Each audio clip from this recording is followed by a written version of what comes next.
I'm here with. Hi, I'm Cissy Jones. I'm a voice actress. I got my start in Telltale's The Walking Dead as 9 characters, and then went on to work a little bit in The Wolf Among Us, Life is Strange, Destiny 2, Call of Duty Black Ops, and probably the one I'm most well known for is Firewatch. And now I'm here to promote After Party. So it's obvious you have quite a bit under your belt. How does it feel to just be a successful voice actress? It's the greatest thing in the whole world. So I used to work in corporate. I worked in the Silicon Valley for 10 years, and to not have an acting degree and to come into this field and to be fortunate enough to get the work that I do, it's I pinch myself a lot, and I'm never going back.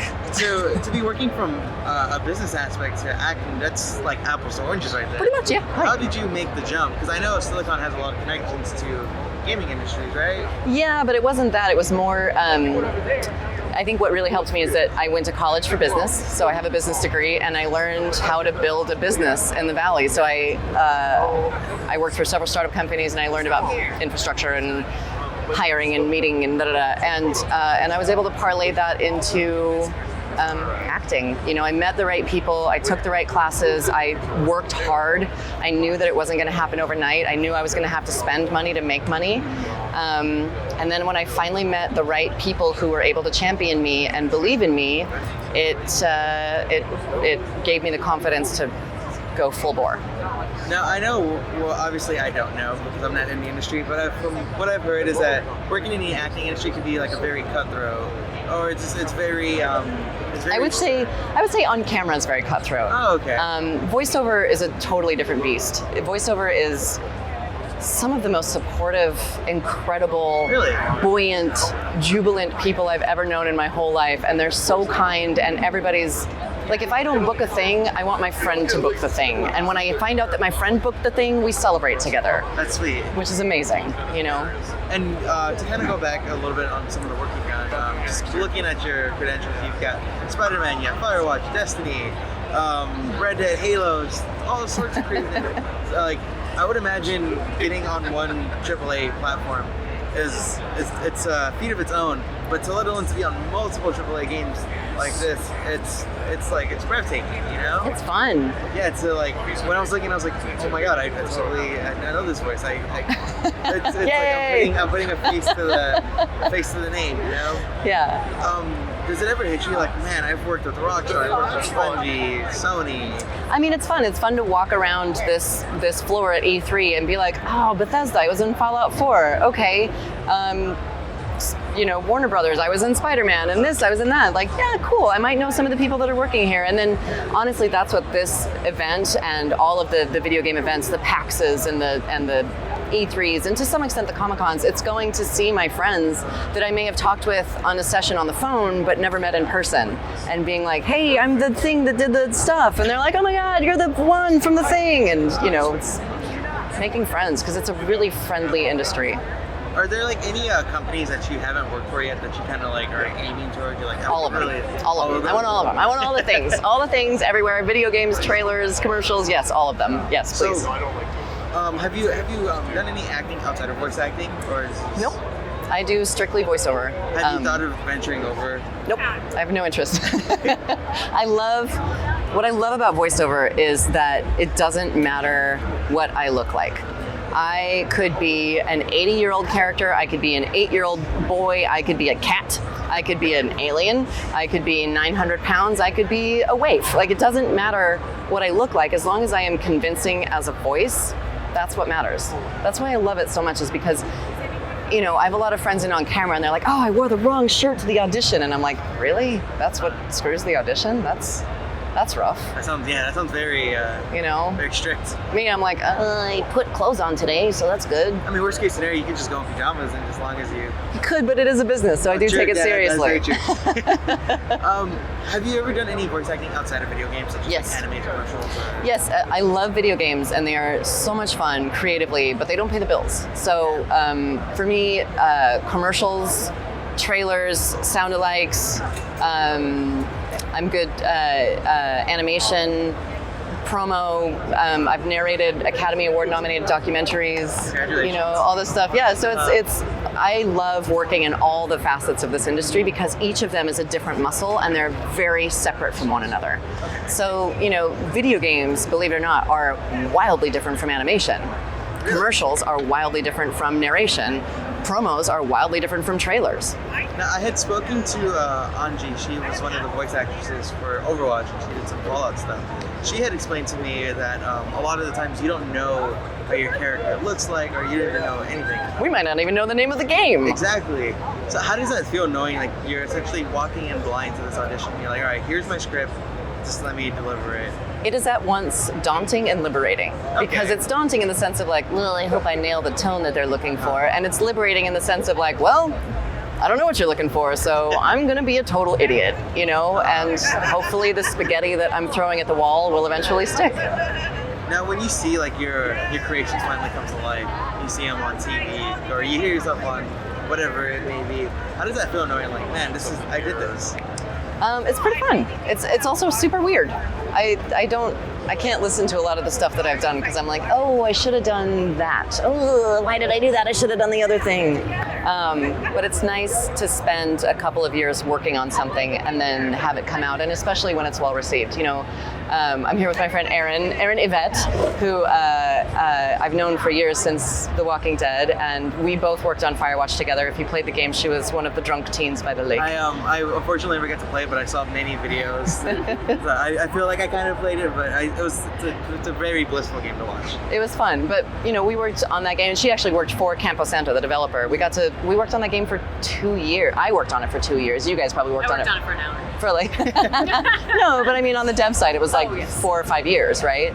And so to finally see it come out and to be well received and to still, have people hit me up on Twitter and be like, holy crap, this game changed my life. That's incredible. What do you do? Thank you. I'm so glad to be a part of all of this madness. Yeah, to kind of backtrack a little bit, you said that you took classes in order to help you. Can you go a little bit more into details with that? Because I would imagine that voice acting classes are a little bit different from acting classes. Yes. More vocals. Yes. Well, so I had no acting background at all. So it was at once learning to act, but then learning to act without the luxury of body language and facial expressions. And so it was learning how to utilize my voice in conjunction with all of the other pieces and parts that come with acting, but you have to hear it, you can't see it, which is a totally different thing. It's funny now, like doing motion capture and how getting back to stage acting essentially and using my body again, I feel kind of awkward. Like I'm getting back into it and it's fine and it's interesting, but for so long I've just been behind a booth and a microphone and like nobody sees me and I can be an idiot, it's fine. And then going back to having to move my body and bring my face back into it and stuff, it's totally different. Now mocap, it's essentially it's borderline acting, like just. It is acting. Yeah, it's all acting. So, what are some like major differences? Like you said, like you have to get. You got to memorize your script. When I'm in a booth, I don't have to memorize anything. For mocap, are there stage directions too? Yeah. So you got to memorize your script. You got to memorize your stage directions. So typically in a video game recording session in a booth, I don't have anybody else there. So I'm recording in a void. Hopefully I have a great director who can help me figure out what's happening. The exception was Firewatch. That's one of the only games I've ever worked with my scene partner. But in motion capture, you're all together. And it could be 2 people, it could be 10 people, and you've got to block each other and know what each other's movements are so that you don't run into each other, because you've got these weird, like, they call them antlers, on the helmet, that you can't like turn your head too fast, and it's a whole other beast. Now, you mentioned when we first started that your first professional gig was for Telltale. It really bummed me out. Yeah, it really bummed me out when I found out that happened, because they made some of like a lot of people's favorite games. Yeah. Can you like recall a little bit of how you felt when you realized? Oh, I was devastated. I still have so many friends from that company that I met through that company, that worked for the company, that worked, as voice actors on the company on the company's games. I mean, again, normally when you record a video game, it's recorded in a void, and I could meet Fred Tatasciore and say, we've shared 50 titles together, and we may have met once, but we're friends now because we've met enough times. But like when I worked on The Walking Dead, I met Aaron Yvette, I met Melissa Hutchison, who plays Clementine, I met Owen Thomas, who plays Omid, I met Gavin Hammond. The first time I met them, it was like, oh my God, I'm so happy to finally meet you. I mean, it was just lightning in a bottle. And so to have it go down the way it went down, it broke my heart. It broke all of our hearts, you know, and to know that really talented people, really good, kind, genuine human beings were put in that position. And just, I wanted to hold them all and hug them and get them new jobs immediately, and it just doesn't work that way. It was really hard. Now, for games like Halo, which it's a lot of mocap as well. Mm-hmm. What would you say are like major differences between working for games like that and games kind of like the Telltale series, where like, because from what you described as Telltale, it's a lot of like community in a sense, and a lot of you guys know each other. But I would assume games like Halo, it's you don't really. Sometimes you wouldn't get to see the people as you usually would. My part in Halo was pretty small, but with a lot of the AAAs, there's a much more defined process. There's a thing, and it has gone through legal, and it has gone through management, and it has gone through this and that and da-da-da. By the time it gets to me, it is a thing. And Telltale was like, yeah, give it a shot. You have something different, you just do the different thing. You know, it was a little bit more of like a free riffing, let's give it a shot type of feel, you know. At least when it was early. Like The Walking Dead felt more like kind of free flowing, and then by the time it got to some of the later games, they definitely had their process in place as well. Now, would you say that it's harder to like maintain a certain level that you're at right now, or do you think it was a little bit easier once you got in?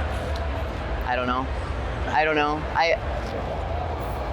I work. I like to work. I'm always auditioning for work. I'm lucky to audition for work. I love it when I get it. I want it when I don't, and I don't think that'll ever change. Now, what's like one of like your most fondest moments of working in any of the video games or companies you've worked with? I don't know. There's so many. It's such a great medium to be a part of, and you know, just having opportunities like this to talk with people who care about games, or you know, to go to PAX West and meet people that know my stuff. It's amazing, and it's incredible, and people are so cool, and I love it, and I don't think I could pick just one moment. Have you ever thought of, well, I know we've talked about this already, but have you ever thought of pursuing more of a career in doing voiceovers for like animations? Or Yeah, I do. Would you care to share a little bit more about those, please? Sure. There's a show on Amazon called Little Big Awesome. Actually, Fred's in it. And we all played like 30 characters, and it's hilarious, and it's really sweet and fun and goofy. And then there's one coming out next year that I can't talk about, but I'm the main villain, and I'm super excited about that. Ooh. Thank you. Yeah, no, I mean, animation is it's just a different beast. You know, that you have a lot more like on-camera celebrities that want to do animation, so it can be a little trickier to break into, and but it's all fun. It's all great. Do you remember ever working with a certain voice actor or actress and just like, oh my god, like? So the only other session aside from Firewatch that I had someone else in the booth was Maurice LaMarche for Batman Arkham Knight, and I played his wife, and I was massively pregnant, and I was sitting down, and he walked in, and I was like, oh my god, you're the voice of my childhood. Don't pee your pants. Don't pee your pants. Don't pee your pants. He was gracious and lovely and kind and a wonderful actor, and it was just such a great experience.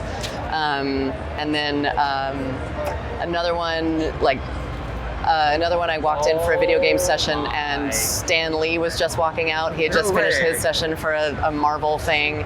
And I got to sit on the same stool that he had sat on, so technically I have shared butt heat with Stan Lee. It's not many people say that. So. I mean, listen, I'm practically a celebrity. You should get the seat you sat on and sell it on eBay or something. Totally. I mean, but it's just filled with all these amazing things. Like, again, knowing that I've shared so many titles with my friends, and we get to go celebrate a thing now. We're doing a panel for a game that's coming out in September that's going to be awesome, and it's so fun and exciting, and it's just great. Well, obviously, obviously you're a very busy woman, and I don't want to take up too much of your time. I would love to sit down and just talk for hours. I would love it. Yes, thank you. I'm going to let you get on with the rest of your day. Thank you so much. Thank you.